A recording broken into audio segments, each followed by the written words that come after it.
And live transcript.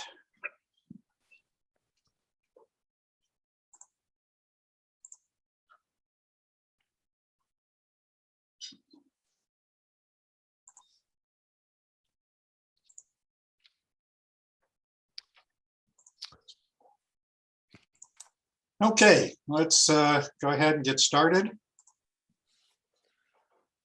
Welcome all. Thank you for joining this morning. If you could figure out whether or not we were meeting today. I apologize for all the emails you received this week from me trying to figure out whether we had a meeting, not had a meeting, when we're meeting. So I apologize that you've been bombarded with emails, and I'll save you the story about why you got that. So we're not going to go into that. Anyway, I want to welcome you all once again to our task force meeting. And I want to give you some advanced warning. You may hopefully have seen the notice that today we are going to do some updates, although Jeff is not going to join us today.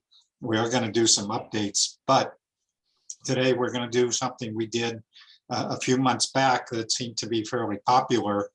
And that's basically to do a lightning round that we're asking you all to think about getting your elevator speech ready. I'm going to ask for people to volunteer, or I will volunteer you to do a 2-minute overview of who you are, what you do, and what we can do for you. And again, 2 minutes, no formal presentation. You don't need to have a PowerPoint, but it's a good way. Again, we have so many people who are participating and many new people that it's a good way to get to know who's participating in the task force. So again, I want to remind you, if you haven't, that we do have a task force participant list. If you have not signed up for that list, please use the Google form and put your contact information so we know who's participating, who you are, how we contact you, and so forth.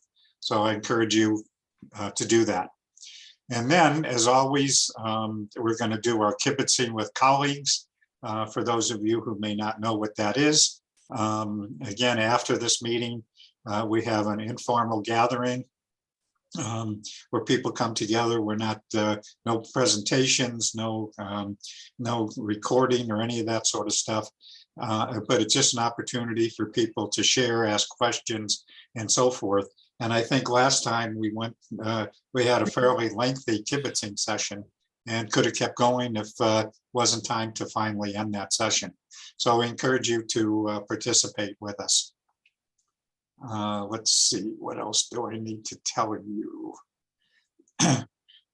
So again, want to thank our sponsors, Care First Health Plan, Valley of the Sun United Way, Satellite Broadcasting and Communications Association, Khajiit, and Triad Wireless. So thank you all, and would like to have new sponsors added to this list.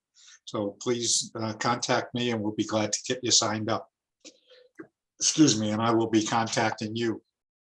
So do we have any new people? There are a couple of people I saw that didn't quite recognize your name. Do we have a couple of new people, some new people joining us for the first time today? This is Jill Smith. I'm willing. Thank you. Yeah, Jill, can you tell us who you are, please? Sure. First of all, I really appreciate the invite, and I'm looking forward to learning more about the organization here. The company I work for is Seracom International. We provide over 300 languages for translation and localization services. So basically, if you have anything written or audio that needs to be translated, including videos, we can translate that for you. Navajo, I know, is one of your biggest probably languages other than Spanish. We have a limited resource on that, but we can definitely provide the Navajo language. On top of the translation side, we also provide interpreting services on demand. So it's kind of like a three-way call where you get an interpreter on the phone. You can use your tablet, your phone, whatever device you need to get an interpreter on the phone. We also provide video remote interpreting, where you would download our software. You can do it on your app an app on your mobile phone. You can use your computer, etc. In a nutshell, that's what we do. So Jill, do you have the capability to do transcripts also? Yes, we do transcribe. Yes. We are going to talk with you very shortly Okay, thank you. because we need to Appreciate figure that. out how to do that. You're here in Tucson, if I'm not mistaken, aren't you? We have two offices, one in Tucson and the other one in Phoenix. However, I am located in Idlewild, California, remotely. Huh. I used to know I think he was a CIO. I don't know if he's there. I've been in touch with him in a long time. Which one? Your CIO? To see, I've been here for 2 years. I'm trying to think. Is that Austin Powers? I mean, Austin Powers. No. Yeah, he just retired. Okay. No, I can't remember his name now. Anyway, let's move on. Okay, thank you. Thanks for Thank you. joining us today. And you. anybody else who's new to the call today? Hi, I'm new. Hi, Shelby. Yes, Shelby Brown. Uh-huh. My name is Shelby Brown, and I am working alongside Mylan in the E-rate department. So I'm a E-rate coordinator, and so I will be helping Mylan as well as building those relationships with schools to kind of start, taking the rein on some of those and helping out people, throughout the year with their needs and stuff like that. So kind of an expansion of Mylan, but also learning a lot from him as well. So, and today is I think today's my 6th day, so I'm fairly new at this. And so I just saw this on Mylan's calendar and I was like, what is that? And he's like, oh, we should attend. So that is why we're here. But so I'm just getting my feet wet on all that I will be doing. I'm working under the IT department with the Department of Ed. So like Kelly's, down the hallway whenever we're in the office and stuff like that. So a couple of things on E-rate. Our window had just closed. I believe it was on the 23rd. And looking at the numbers, we had a total of 93.1 million in funding that has been requested, 57 million in category 1, which is internet and broadband transmission, and about 35 million in Cat 2. So it's wonderful news that schools are taking advantage of this funding and utilizing it to their advantage so they have money to put elsewhere in other departments and not have to spend it on IT. Great. Well, thank you. Welcome, Shelby, and I will add you to our email list, and you are more than welcome to join us every Monday. Awesome. Thank you. And so, Mylan, you might actually be able to get a little life. With some help. It could happen, Steve. It could happen. Okay, so anybody else that's new to us today? Okay, moving on. Just a reminder that our meetings are April 4th, 11, 18, and 25. Again, mark your calendar, and hopefully that you all actually got a calendar invite that worked. Again, I apologize for the craziness with emails last week. Let's see. So let's start with our updates. Jeff is not here today. Mark, I don't know if you have anything that Jeff said he didn't really have any updates, but he could not make it this morning. He had a conflicting meeting. Nothing specific, of course. The evaluation of the 80 some odd grant applications continues for the $100 million broadband fund. And no, I don't have other specifics from him today. Okay, thank you. So moving on to the State Library, Mala, Holly, Nicole, you guys are up. Mala, you want to start, please? Yes, sure. Thank you. Let me extend my welcome to Shelby. Jumping, not just getting your feet wet, you're jumping with both feet in to this program. And welcome. And you couldn't have a better mentor than Mylan. Mala, can you please tell people who you are? Yes, thank you. I will. Sorry about that. I am the state E-rate coordinator for public libraries, a tiny counterpart of Mylan, who actually does the bulk of the work for me and for him and for everyone else in the state. And as I was telling Shelby, that you couldn't have a better mentor than Mylan to get you started on this journey. And I hope you stay on this journey. I've been on it for 20 years, and I hope to see you for the next 20 years on this, if I'm there. As Shelby rightly pointed out, the E-rate deadline just passed last week, March 22nd. And the schools and libraries did apply for an undiscounted part of 120 million. The discounted was 93 million, as Shelby pointed out. The rest, of course, would be borne. The 93 million is what they apply for as E-rate discount, and the rest of it, they would come out of their pockets as the undiscounted share. The initial demand was about $3.16 billion nationwide. And the demand overall has been increasing. This year, the demand for Wi-Fi support has increased a lot, and no surprises about that because of the need for students using laptops within even the campus and being paid for using outside of the campus through several programs, not only E-rate, but the ECF as well. And again, not surprising that, and I've been mentioning this in the last two meetings, the price per meg has gone down. So category 1 internet has gone down. The demand for that has gone down, not because there is no demand for internet, but it has steadily decreased over the last 5 years because of lowering prices or lower prices for internet. The tribal libraries, new tribal libraries, let me say that, they still have time to apply. Their deadline is May 26th.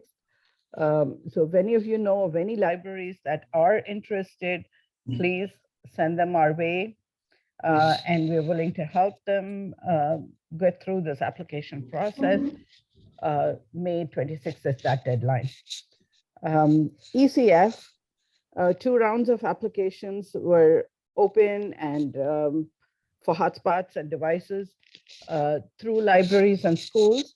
And last week on March 23rd, the 3rd filing window date was announced.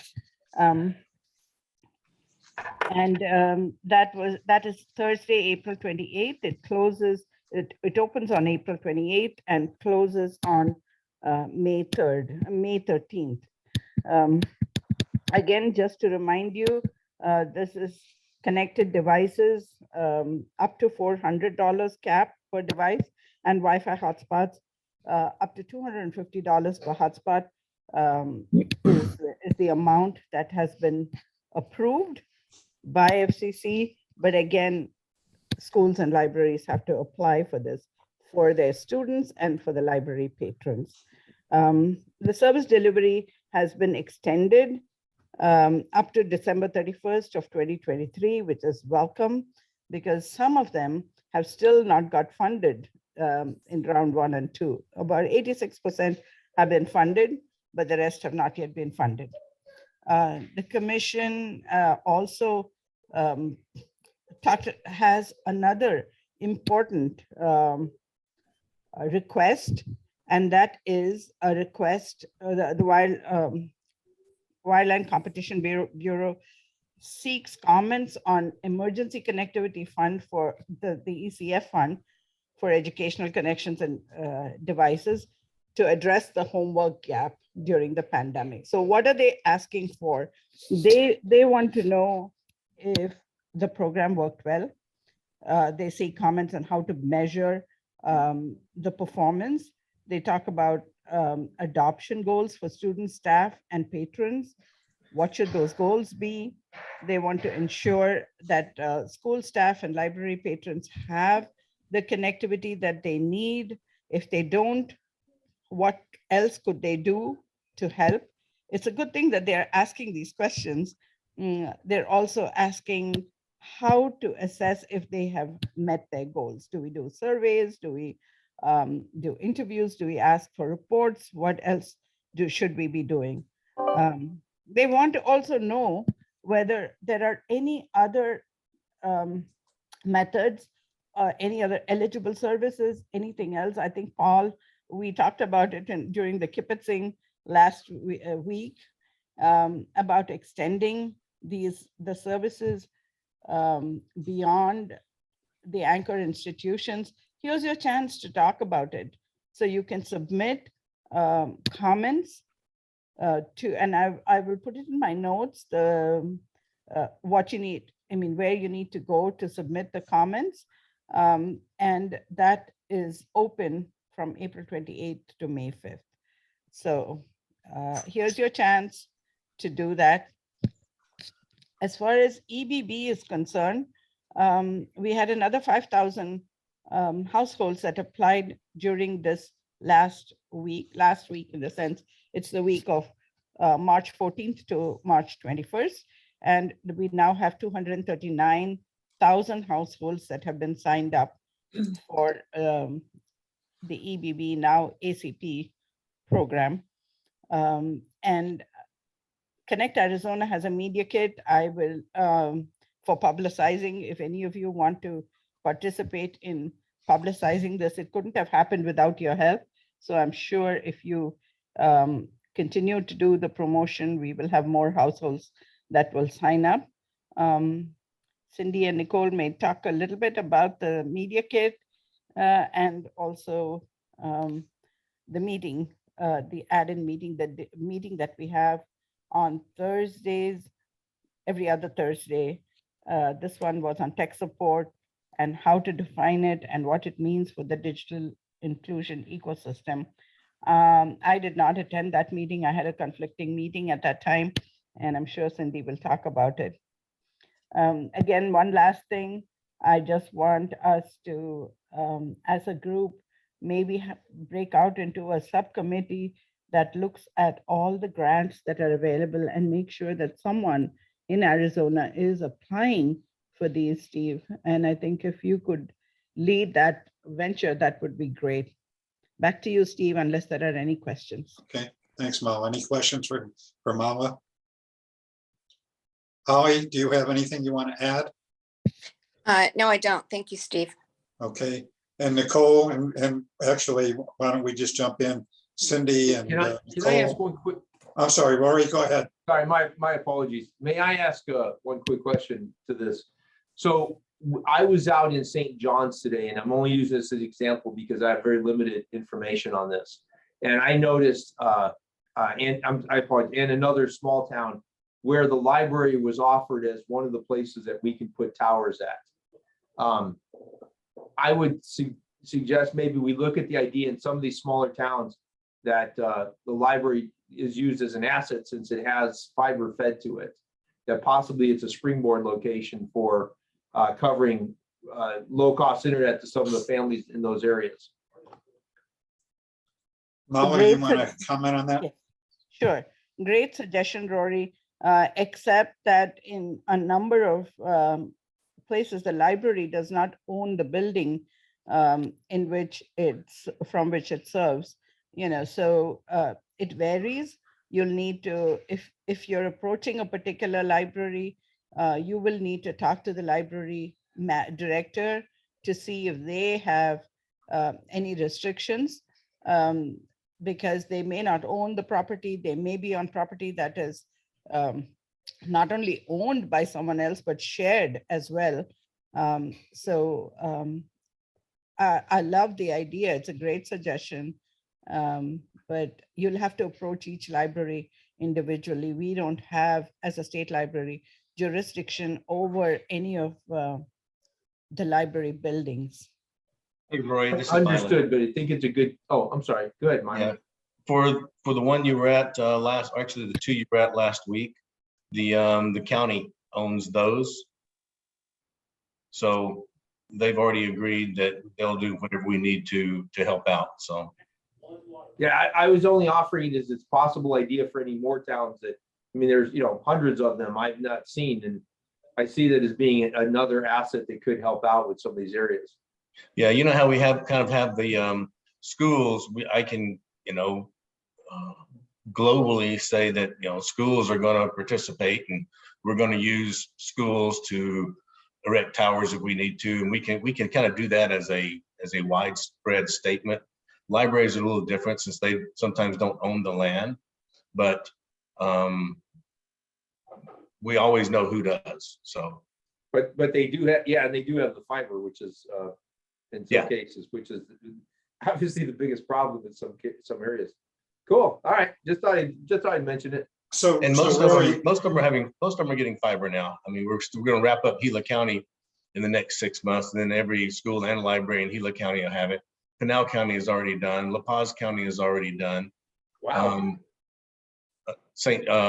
Apache County is done. So most of our counties we have fiber to the libraries, and it's very underutilized today. So we can fire up another pair and expand the reach with the wireless connectivity. cool.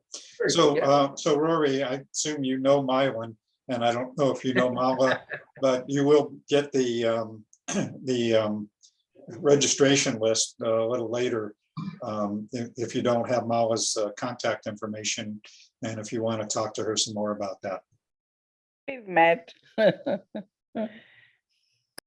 Okay, ready to move on? So Cindy and Nicole, you want to give us an update on what's happening with digital inclusion, please? Sure. I'll jump in. Let's see.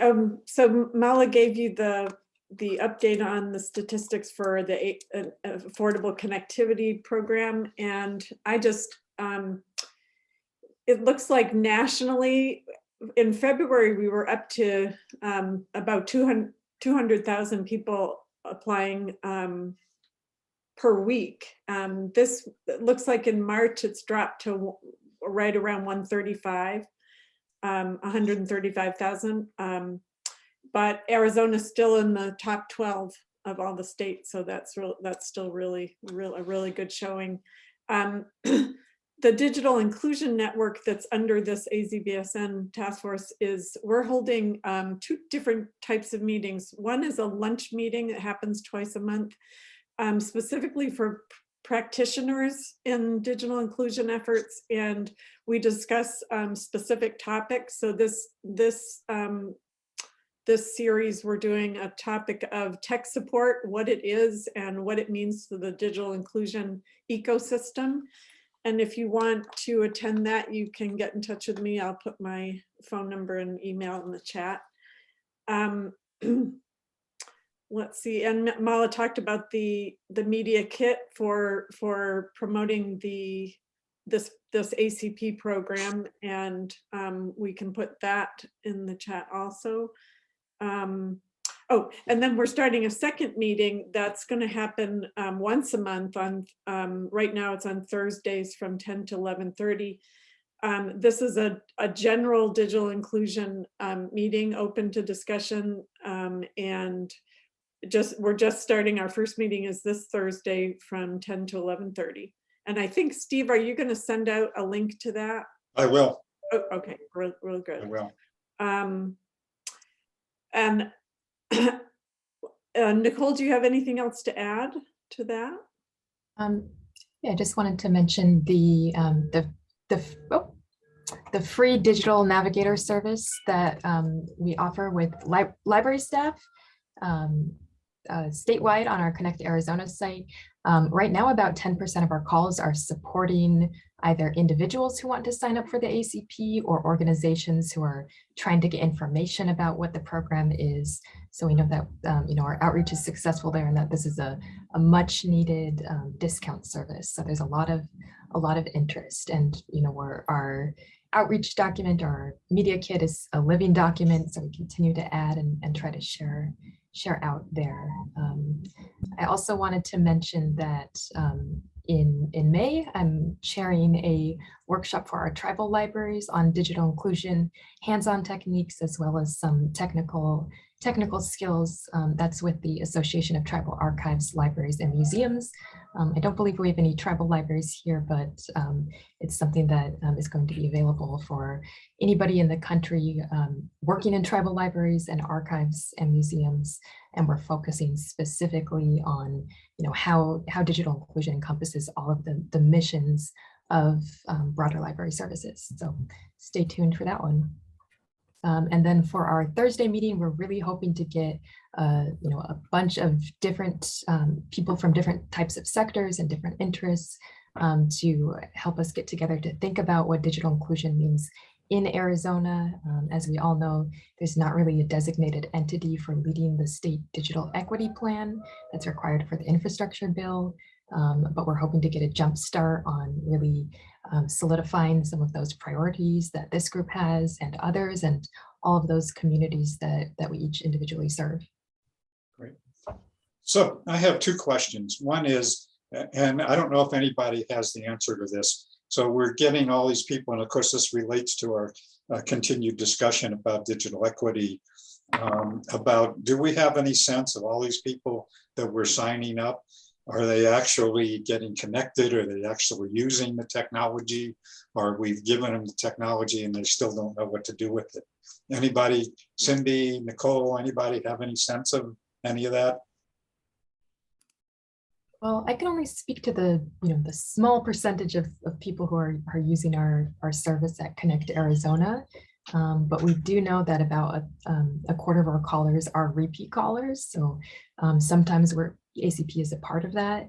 And it's really that one-on-one support over time that we find really helps with learning. Just having somebody comfortable that people can talk to, that they can do on their own schedule and learn little bite-sized things. So sometimes that does look like helping somebody with ACP for 2 months, and then, okay, we finally got you signed up, and now we can get you started with an email or get you started on Facebook or whatever you're trying to do. But it would really just depend. That's just kind of for our small group that we're seeing. So as far as we know, NTIA is not trying to get any of that kind of information. There's not really any national data on use in the way that we'd want to, or on skills. As you can imagine, it's pretty varied, right? From those basic users to coding clubs that, for the young ones and so forth. Okay. So the next thing is, saw an email this weekend that NTIA has hired a first ever digital equity director. You guys know anything about that?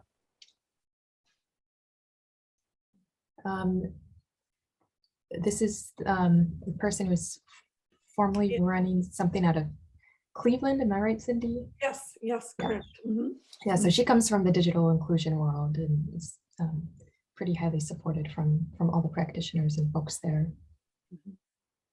So I'm assuming at some point, Nicole, you and Cindy will probably be in touch with her, but we should talk about maybe getting her to meet with us and so forth. So anyway, I just thought that was interesting. It looks kind of exciting that they have somebody in that position. And Janet, I don't believe you're online. I don't think so. So moving on, Sophia, are you online? Didn't see you today. Are you there? Yeah, I'm here. Okay, do you have anything that you want to say before we move on to Mylan and Kelly? I don't. I'll let Mylan and Kelly give updates. Okay. Mylan, do you have anything else that you want to add that we haven't already heard? No, Shelby did a good job. We just wanted to update everyone closing out the year for E-rate submissions. It was pretty good. Our Cat 1's down a little bit, but that's because it's the race to zero. So everything gets cheaper. 8 years ago, 100 meg internet connection would cost you $2,500 a month. Today, 100 meg internet connection costs you $600 a month. So it's cheaper every year. We still have some major problems in our tribal areas working on getting the cost down. We have places that are paying $100 per meg for internet. And we want to get that cost down below $5 per meg. So we still have lots of challenges out there, and I'm going to continue working on them. Cool. Thank you, Mylan. And then Kelly, and Kelly's going to be doing a more detailed presentation probably next week on what's happening. But Kelly, you want to just give us a quickie? Yes, trying to do two things at once, which never works out well. So I'm going to post a link here in the chat, and that goes to the office website. So my name is Kelly. I work in the Office of Digital Teaching and Learning at the Department of Education here in Arizona. And I get the pleasure of working with Sophia and Mylan and now Shelby, who are, you all know, are all great people. And this office is brand new. And so Steve, is now the time you want me to do the little spiel? Just to, yeah, no, let's hold off on that for a little bit. And then we'll Yeah, do, so, okay. we'll do our song and dance later. Okay, so my main update right now is that we have released the full data analysis and our strategy. This comes from the office and the assessment that we did back in November and December. So some of you may recall that this office is brand new, and it came from the tech task force that Superintendent Hoffman appointed in July of 2020 upon the realization of how many students in the state of Arizona lacked access to digital learning. And this task force recommendation, after 1 year of work, there were many recommendations, one of which was developing this office. And our goal initially in the office was to establish a baseline of where schools across the state of Arizona stand when it comes to their resources with digital teaching and learning. You know, what is their connectivity like? What devices are they using? What content and LMSs are they using? So trying to really establish a baseline of understanding where the schools stand with what they have and what they need in order to be successful in digital teaching and learning. This is not something that is going away, the digital teaching and learning, and we really want to help increase everyone's access and resources in this area. So we did this assessment and it was open for 30 days, and we tried to collect it from districts across the state, and we did do that. And so now what we're releasing is all of the analysis. So the data that we collected, and it is all compiled, and it is now on our website, and also the strategy that we are using to move forward. So as you know, things quickly change in the digital space. And this has our strategy as far as what we're doing now to help Arizona schools have more access to the resources. And when I say resources, I'm talking everything from devices to training and professional development, and even having discussions about funding. So there were definitely clear areas where help is needed. And that's where now we're looking at this as an office. Okay, here's the identified areas where help is needed and where resources and funding are needed, and how as we as an agency how can we help narrow this divide and pull resources together.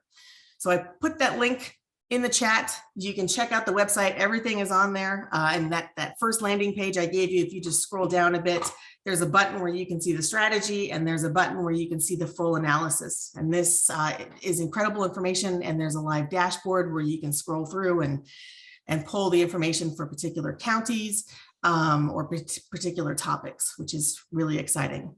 We're excited that it's live. So a couple of things, Kelly. So they do send out newsletters on occasion with links to things like these reports. So if you haven't signed up for that, I encourage you to do so. And I will try to send out the information also. And then, as I mentioned, next week, Kelly is going to do a more detailed overview of the findings of those reports. Thanks, Steve. I did put 2 links in there. The first is to the website where you can read all the information. You can read the full 30-page analysis. Again, that dashboard does a nice job of summarizing it. And then also I put the link in to sign up for the newsletter. Thank you for that plug, Steve. You bet. That does go out monthly, and it includes updates on all kinds of things. But again, the goal here is to provide useful information for the schools. We know how schools are struggling and they have a lot to navigate. So what is it that we as an office can do to do the legwork for the schools so that they have access to things that are really going to help them, and hopefully assist them as far as being able to spend their time where they need to, rather than doing all the legwork to find the cybersecurity or the funding or the details that they need. We're hoping to be able to help reduce that time. And I think the important thing is that obviously they're still interested, and of course Mylan is always hard at work in getting connectivity, but they definitely go beyond that and actually helping teachers with teaching and learning. So it's really a much broader focus than just just trying to get people connected in devices and that sort of thing. It is definitely. And I'm not trying to take more time, but I think last week we touched on what was happening in Paloma. So I don't know if Mylan wanted to share any details on that. We did go, I was able to tag along with Mylan to Paloma Elementary School District for their ceremony there, which was really fun to see. Both Mylan and Wes was there. It was, like I said, celebrity sightings for me. So first time meeting Wes and Mylan. Great. And we'll get to the final mile in just a minute. Any questions for Kelly, Mylan, before we move on? Okay. Leah, I don't believe you're online. Did I see you or not? Okay. Derek, you were. Are you still there? I am, Steve. Can you hear me? Yeah. Right on. So I don't know how much of this Jeff has shared in previous weeks because I've missed some, but just a quick update on the interstate fiber program. The I-17. Derek, can you just tell people who you are and then also what your role is in terms of that interstate project? Yeah. So Derek Massif, I'm the executive director of the Sun Corridor Network. Sun Corridor Network is Arizona's research and education network based at the universities under the border regions. And our role in the state-owned interstate fiber program is we're a member of the governance team, myself, and we will be operating fiber upon construction completion on behalf of public uses in the state of Arizona. So we'll have fiber in the build once complete, and we'll be able to and charged with using that fiber to support public uses with a focus on education and libraries. So we're kind of right in the middle of it. The whole program as it's developed and as it continues to move forward. So the I-17 and I-19 projects are on track. So the I-17 is building fiber and conduit. So there's fiber for transportation and for other public uses going in during the build, and we're adding conduit to the build, and then ultimately enabling commercial carriers to put their own fiber alongside the state's fiber in a shared ecosystem. And so the 17 and 19 projects are on track. Though I'll just say now, I wouldn't be surprised if the I-19 begins to slip. It slipped from the December delivery date. And the planning process for extending this fiber and network into communities continues.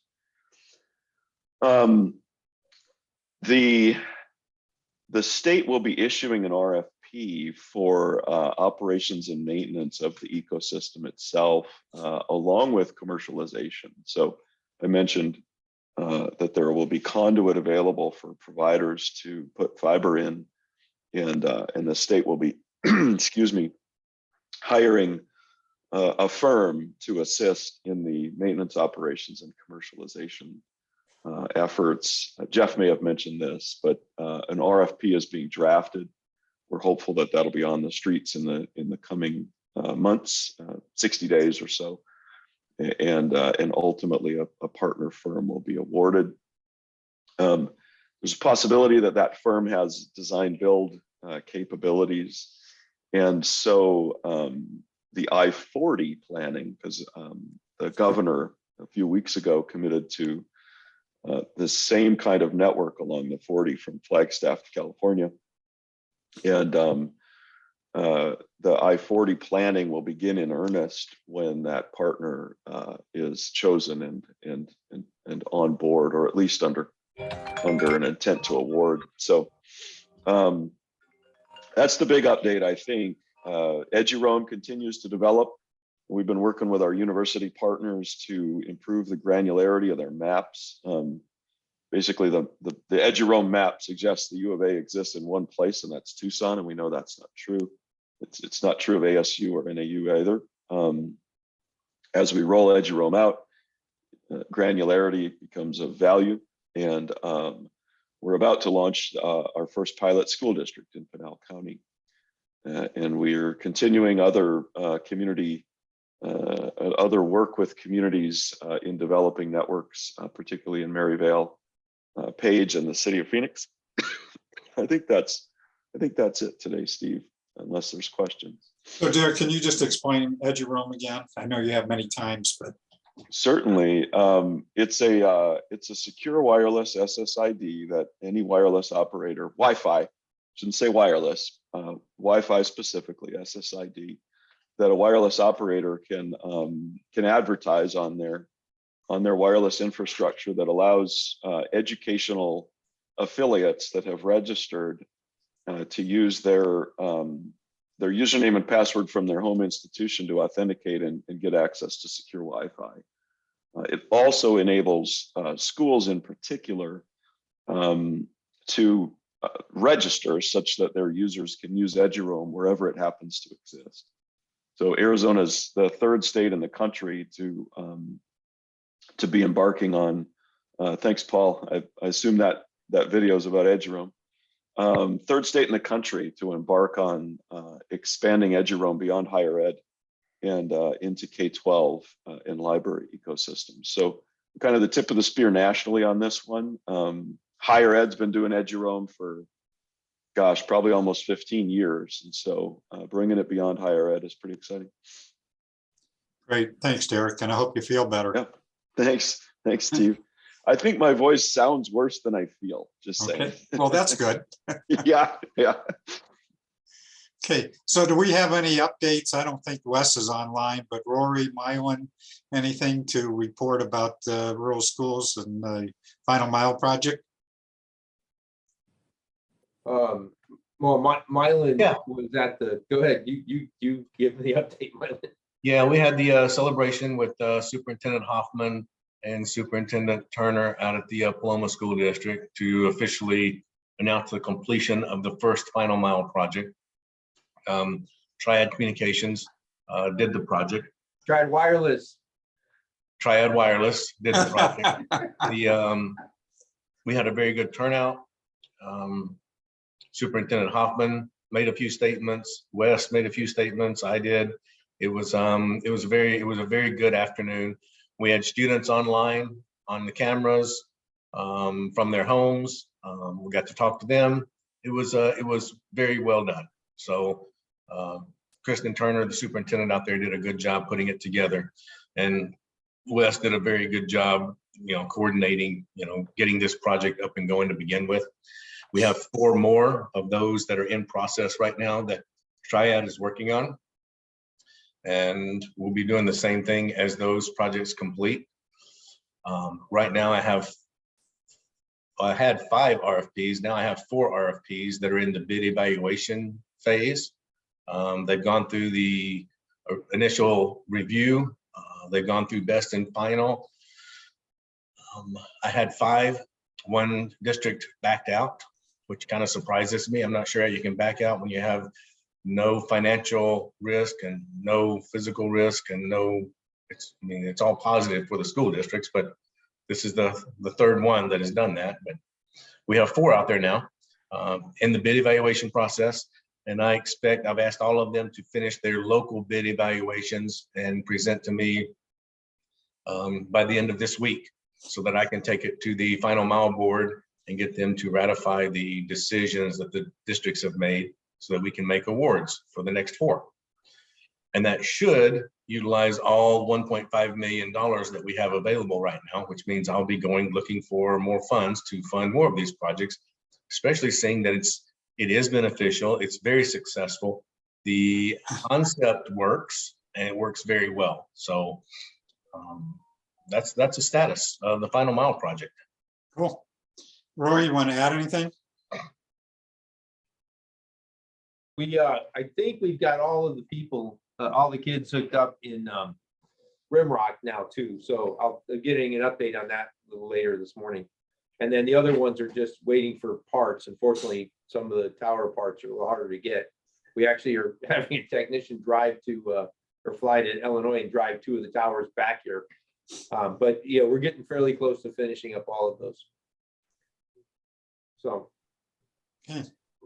I'll add this. I went out to Mylan and I were talking about this. I went out to St. John's last week and saw an entire town that was limited to 6 megabits per second to every house, which is I didn't even know that existed.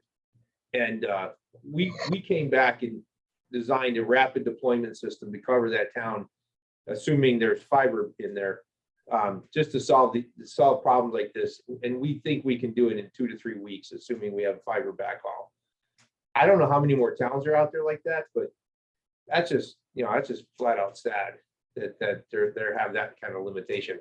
That's a problem I think that we need to, as a group, need to just look at a lot harder. Mylan's doing a great job getting this solved, but there's got to be several of these towns out there way beyond the speed of what we're able to do.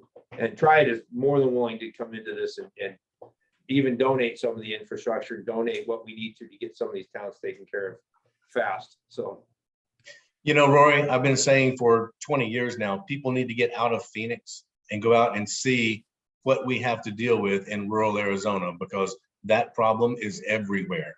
That's the whole reason I started the broadband project, to take fiber to the schools. And that's the reason that we're doing the Final Mile project, to help the homes and the communities now, because everyone believes that life is rosy like it is in the metro areas, and you get outside the metro areas and you're dead in the water. So I didn't know until I saw this. I truly didn't know how bad it was. We actually developed a system we think we can deploy across all of St. John's now within 2 weeks, and at least get 25 meg to every house, with the ability to upgrade it down the road as other funding becomes available. But honestly, we donate that system tomorrow just to fix this one problem. That's just pathetic. So this is Joy Whiting. I live in St. John's. It's the county seat of Apache County. God bless both of you. I cannot believe my ears right now. I'm almost in tears. Listen, you guys get me that county fairgrounds thing. Let me throw a small tower up there, and we'll have this up running in 3 weeks.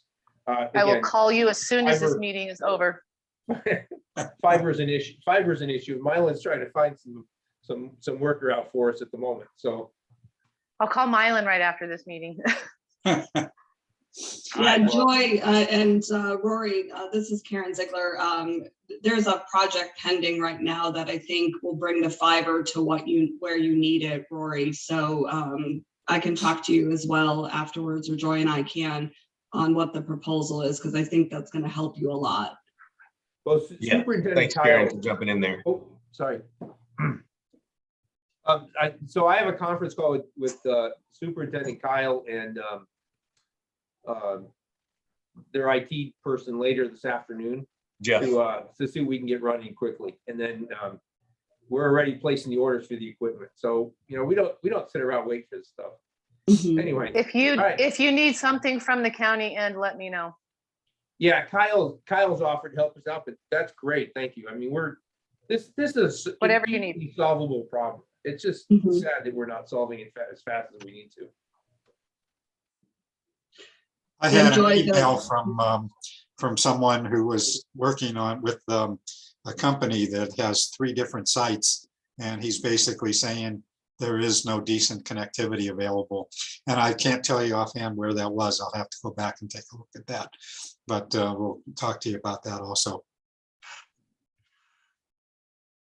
Okay, anything else? Okay, so now it's your turn. And when I say you, anybody who's on this call, but particularly anybody who we don't hear from regularly. But as I mentioned at the beginning, and hopefully that you saw my email earlier, that we've been trying to do some change up of our format a little bit. We have so many great people, including a lot of new people who have been participating in the task force, and we don't really know who they are, what they do. So this is your opportunity. I can choose you, or you can volunteer to do a 2-minute elevator speech. Again, we're not looking for presentations. We're not looking for PowerPoint or anything like that. Just a quickie, couple of minutes about who you are, why you're involved with the task force, and what you can bring or what you need in participating with the task force. So with that, I'm going to just open it up. Anybody want to volunteer? Don't make me pick on you. Hey, Steve. Yes. Steve, this is Michelle Simon.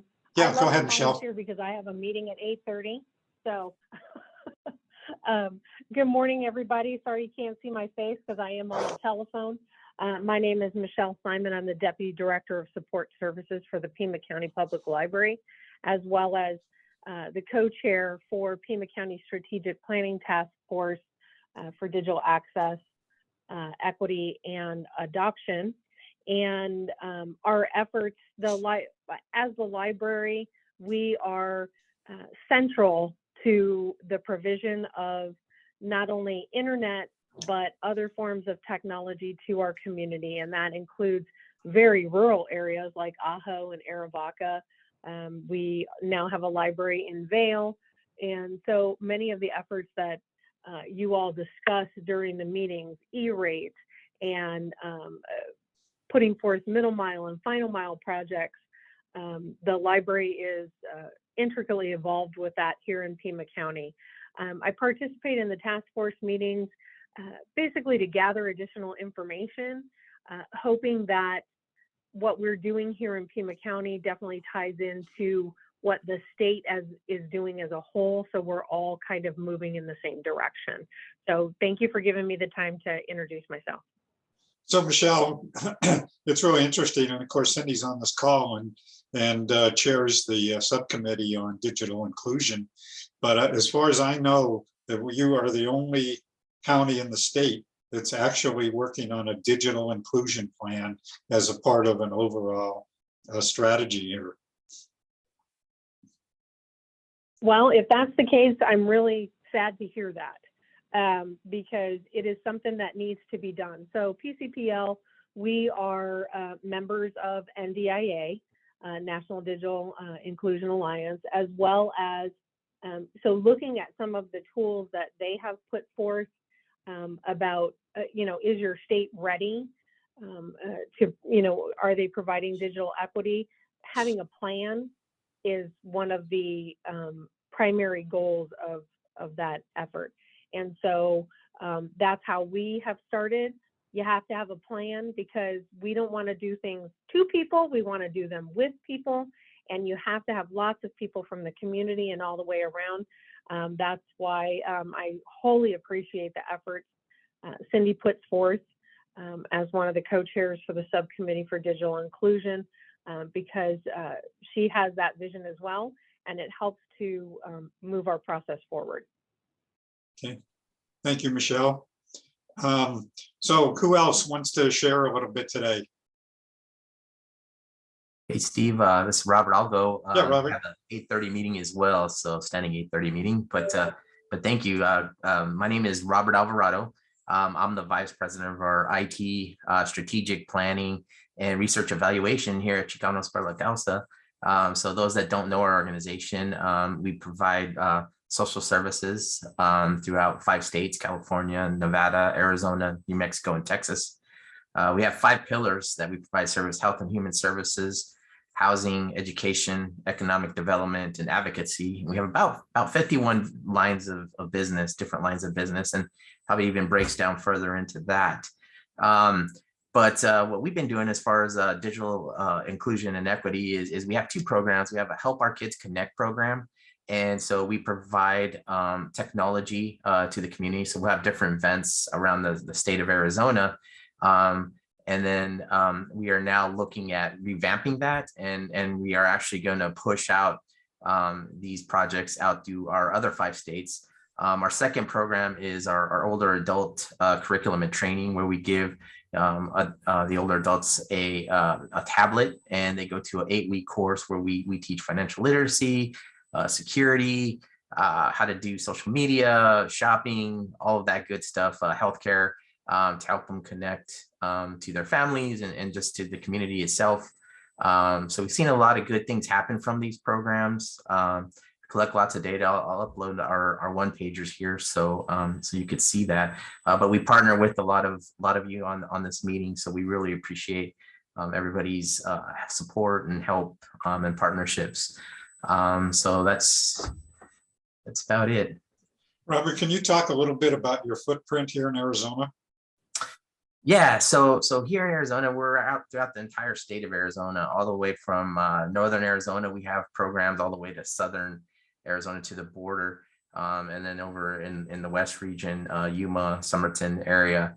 And so this is mainly where CPLC first started operations, and we just served Arizona for the longest time because that's the community we focus on, and we started in 1969. But just recently, we've been getting requests to go out and perform services in other states and partner with other groups. And so we started doing that. So it's kind of taken off over the last few years. So. Great. Thank you, Robert. No Okay, problem. who else? Who else wants to share this morning? Come on, don't be shy. I'll go, Steve. Okay. I'm not shy. Okay, go ahead, Elena. Yeah, so my name is Elena Lowry, and I am the Arizona director for a national nonprofit called Common Sense Media, which is actually based in San Francisco. We have an office here in Arizona and some other regional offices as well. In a nutshell, since this is supposed to be my elevator speech, we really focus on helping kids, helping educators and parents. We like to say thrive in a world of media and technology. So that's the big 30,000 foot view. So what does that mean? We provide resources, for families. We provide content on media and technology for both schools, parents. We provide advice and guidance. We provide recommendations for good ethical content, which obviously we all need right now. As well as best practices. We explore issues like the digital divide, news literacy, digital citizenship, and we advocate both on a state and a federal level for kids' digital well-being. So we address educational and digital inequities. We champion for kids' well-being in the digital age. And I think for this group, it's important to talk about our technology policy agenda, nationally, which obviously then translates to the state level. But we want to promote tech equity, which is, closing the digital divide, which is kind of what we've all been working on, and ensuring digital inclusion, as well as holding, media platforms accountable. We need to protect our kids. We need to protect our democracy. So I think we've all seen why it's important to do that, and then to protect privacy, and not just for families and consumers, but for kids. So those are like our tech policy overview agenda. And Drew is also on the call, and Drew is my colleague. He is in Washington, D.C. I don't know, Drew, if you want to pop on and say anything about our primer and the work that we're doing on the digital side, on the broadband side, because you have some documents I think you can put in the chat that I think you'll find very, very useful on government funding and how that money can be used. So Drew, take it away. If that's okay, Steve. I'm calling on Drew.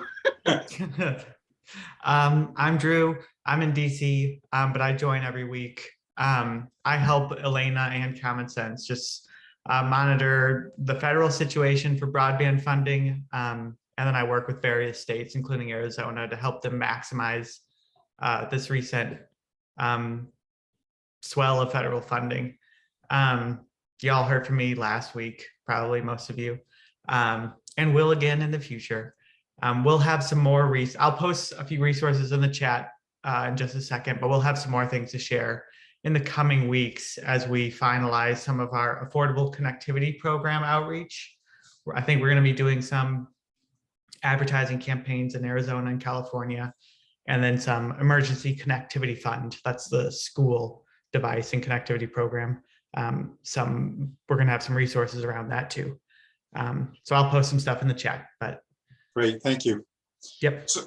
So Shannon, can I pick on you? Are you still online? Tell us a little bit about what's happening with Microsoft these days.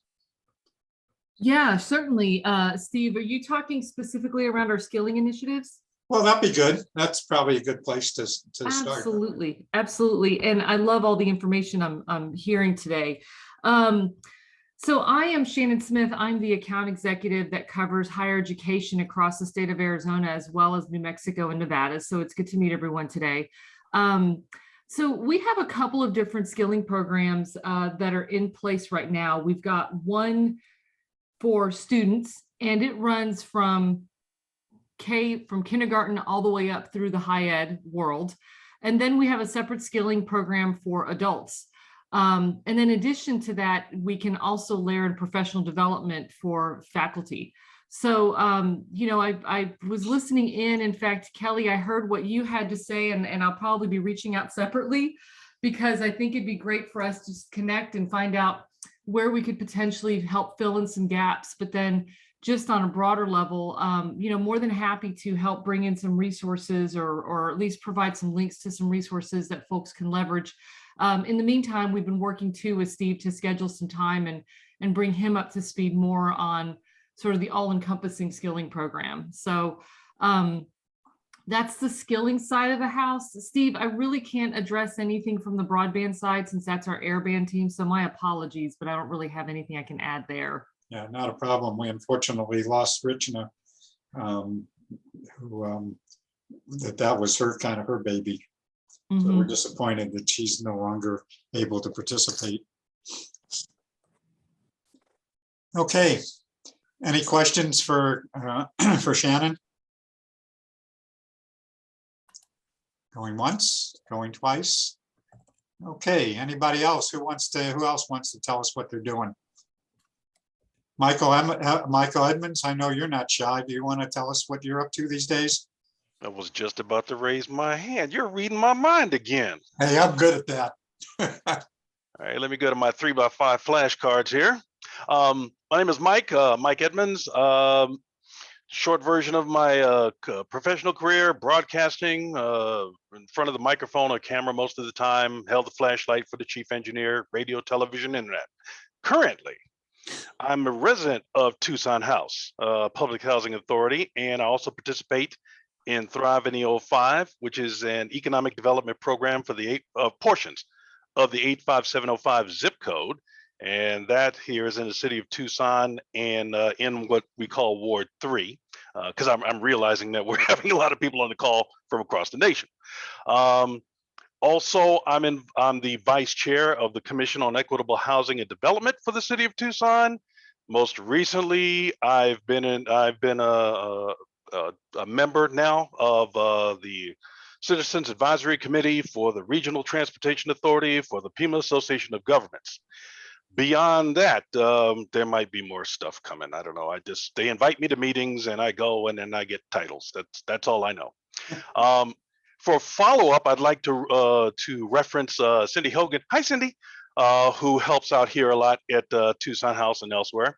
Also, Allison Miller and Rachel Hutchinson from the city of Tucson, who are involved in digital literacy and technology issues for Tucson House and the Thrive area, as well as Arizona State University School of Social Work, the OCHER program, OCHER, and Compass Affordable Housing, which I think they also run some properties in Tucson. And when it comes to tech support, I wanted to mention Cindy because for the most part, for 400 plus people in this building, when it comes to tech support, it's me. And we have a diverse group of demographics here. A lot of them, let's say, are elderly and disabled who don't know where the power button is, who need help getting faxes and phone calls done, getting lifelines. I've repaired all kinds of hardware and adjusted all kinds of software. And so I said all that to try to get as much help as possible from anywhere and anyone as possible about anything. I'm still trying to get most of my neighbors on the community wireless program here for the city of Tucson. It's free internet for them, so they can just do some basic communications with the doctors and emails and things like that. I will allow Cindy to regale you with my nightmare scenarios of getting the ACP through Cox locally, because that took over a week. And I have other neighbors who are having similar problems, if not worse. And some I haven't been able to get back to for weeks. Outside of that, we have been able to get some tablets donated from T-Mobile to some residents here. About 250 were available. But again, it's all the way from how do you turn it on? Some people, some of my residents, as I found out to my surprise, don't know how to read, but they can and want to use the tablet. And did I say I would take anything I can get from anybody anywhere? And that should be 2 minutes, maybe, Steve. Good. Thank you, Michael. Appreciate it. Okay, anybody else? Anybody else going once, going twice? Do I have to pick on you? We have all these shy people. Okay, let's see who we got online here. So Jennifer, you want to talk a little more about who you are? Jennifer Rickle, am I putting you on the spot? Hi there. Yeah, I've been participating for a while now. I'm one of the founders and COO for a company called Native Network. And we do broadband infrastructure projects, and we are an Airband partner. But particularly in Arizona, we've been working with the Pascal Yaqui there in Pima County for about 18 months. And we think they're pretty close to actually getting an award from NTIA. So we'll be expanding into 5 additional communities where they have tribal members. So that's really exciting. And we're happy to be part of this group and hear all the great things that everyone is working so hard on for the whole state of Arizona. So thanks for having us. So Jennifer, I thought, I have a good memory, it's just a little bit short, but I thought that Richna with Microsoft and of course with Airband had told me that you guys had put up some kind of a website, resource for people with all kinds of information. Is that? I can put that in the chat. It's primarily focused for Pascal Yaqui, but we have the capability to, work with Microsoft to, bring that to other communities and folks there in Arizona. So I'm happy to follow up on that, and maybe I can speak about that at an upcoming, meeting and more in depth. I tried to find a link for that. I could not find a link anywhere. I will get it for us. So I'd greatly appreciate it, because from what she described, it was pretty phenomenal resource. Thank you. Yes, we've enjoyed working with Rishna. We're sad she's no longer there as well. Yeah. Okay, I think we're done for today, unless anybody else has anything that they want to share. Hey, Steve, this is Ian with SBI. So yeah, go ahead, Ian. I know you've been chasing me for a while to do a presentation. So we have. Yeah, I know it. And with the last few minutes, I won't take up much. Really just to speak on SBI Smith Bagley Inc. We're a regional carrier in northeastern Arizona, New Mexico, more predominantly in tribal lands. SBI, like I say, for 26 years, we've been operating a cell network, Lifeline, which we're seeing the version of EBB ACP, that was the modified. We are the pioneers in Lifeline, so we've been at it a long time, but we also operate a couple other brands, Photon, building fiber, Sun States doing managed services, but our Cellular One brand is where we've reached out. And like I said, just real quick on ECF and ACP, formerly was EBB. We've got 40,000 plus subs on ACP. As a local regional carrier, that's a tremendous amount. Our saturation rate is very high on that. ECF, we've got over 11,000 students and teachers that we ramped up and put on it when we first got it rolling. But what I'd like to really save more details to talk in depth who we are and what we do, but I'd like to share a quick video if you don't mind. Sure. We went out and interviewed schools and customers and people in the market on tribal lands about the impact this has had on them. And I've got a 1.5-minute video with a big series of videos. If anybody liked the link, I'm glad to send it out, but let me take your screen and give a share up here. Can you see my screen yet? Not Yes. yet. Okay, you can? Great. Good. Okay, so like I said, due to limited time, I won't walk you through and read you the article for you. If anybody's interested, I'm happy to send the link out. But in a series of videos, there's 6 of them in here. And I'm going to tee up this one here and do a share sound and optimize for video and share. And hopefully you can see my screen and hear it. Many Farms Community School has been here since the early 1960s under the Navajo Nation as a tribal grant school.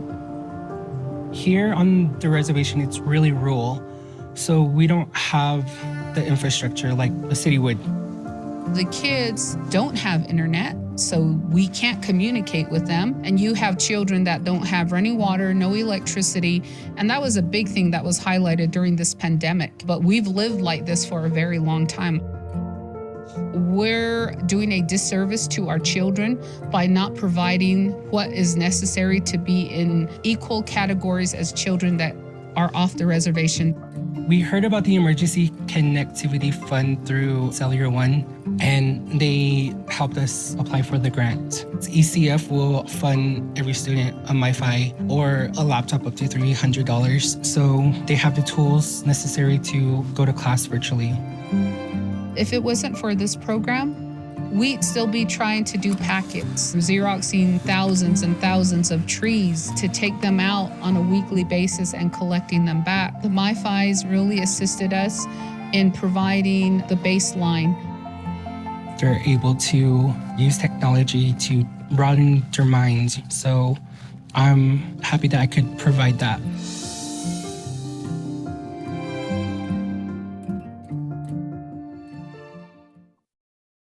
Great. Right. So like I said, just wanted to kind of put that out. We have a series of videos working with CTIA we put out, but I do want to get out there and give a get some time on the calendar to be able to go through, because what I heard on the call earlier with talking about the last mile project and Joy's concerns in the rural areas, and they're very, very accurate and very real. But there's a lot more information of why we are where we are and what we need to happen, and we're seeing that happen today.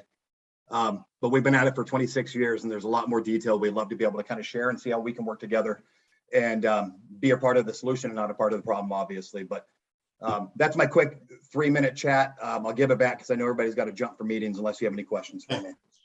Thanks, Ian. We'll look forward to getting you scheduled for your presentation. Been trying for how many, 5 months now or something? Somewhere in there, yeah, give or take. Okay, well, I think we're done for today. Does anybody have any announcements? Mark, are you still online? There you are. You want to just do another quickie about the upcoming summit? Sure. I posted a link earlier. I'm going to repost that. 1 second. So coming right up on April 6th, we will have a hybrid event to which you're all invited at no charge. It's Big Data Southwest Data Center and Smart City Summit. The morning will focus on the data center world, in the afternoon on the broadband and connectivity side. So there is a mid-afternoon panel that I'll be moderating on broadband and the digital divide. It's followed by a panel that Erin Carr-Jordan, I believe, is moderating on workplace and digital equity. However, I'm counter-programming against her panel with a breakout session, which is ATIC's inaugural meeting of broadband providers in a working group. So that'll be a competitive thing happening in the late afternoon. It ends with an evening reception. Other than the reception, the event is fully hybrid, available to you online or on site. And so for many of us, be the first time maybe some of us have seen each other. I've only done a few physical event attendances in the last 2 years, but this will be my third, I think. So coming right up, look forward to having any and all of you join us. So one last thing, I'm hoping I'm going to be there in person, which is very exciting. And I'm coming up the night before and not leaving till the following morning. So I'm going to try to schedule an informal gathering of anybody who would like to come talk with me personally and get to know each other a little bit. Buy Steve a drink. And buy me a drink. I'm hoping to be able to do that maybe the night before or over breakfast. And it's going to be, everybody's on their own. So I'm not providing refreshments or anything else, but just hopefully a place where we can just gather if you're interested in being there live and in person. So with that, I think we're done. Time to kibitz, and we'll see you all again next week.